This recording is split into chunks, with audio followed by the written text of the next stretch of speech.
वज़ीर-ए-आज़म नरेंद्र मोदी ने ख्वाजा मोइनुद्दीन चिश्ती रहमतुल्लाह अलैह के उर्स के मौके पर एक चादर दरगाह अजमेर शरीफ के लिए रवाना की। पार्लिमानी उमूर के वज़ीर और अक़लियती उमूर के वज़ीर किरण रिजिजू ने इस बात की इत्तला एक्स पर पोस्ट शेयर करते हुए की।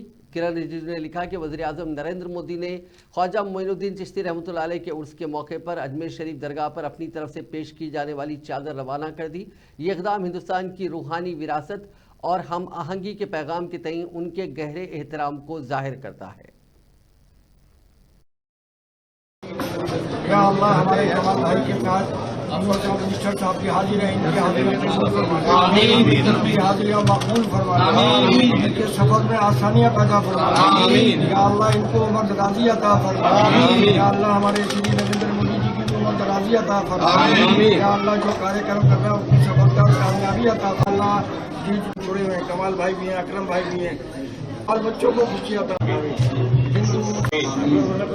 प्रधानमंत्री जी का चादर जो अजमेर शरीफ दरगाह में जाना है उसको लेकर के हम जा रहे हैं, तो निज़ामुद्दीन दरगाह में होते हुए जाना बहुत अच्छा होगा, ऐसा समझ करके हम यहाँ आए हैं और दरगाह में सब लोग से मिले। यहाँ में बहुत अच्छा लगा, हम दुआ मांगे सब ने भविष्य के लिए। और प्रधानमंत्री जी का संदेश है जो मोहब्बत का पैगाम है, भाईचारा का, इस संदेश को लेकर के हम जा रहे हैं और हमारे देश में अमन चैन हो, भविष्य अच्छा हो, शांति हो, मिल के रहे, हम ये संदेश को लेकर के जा रहे हैं। और बहुत पुराना हमारा परंपरा है हमारे देश का, इसलिए आज हम लोग यहाँ निज़ामुद्दीन के बाद प्रधानमंत्री जी का चादर को लेकर के कल अजमेर शरीफ दरगाह में कल सुबह 11 बजे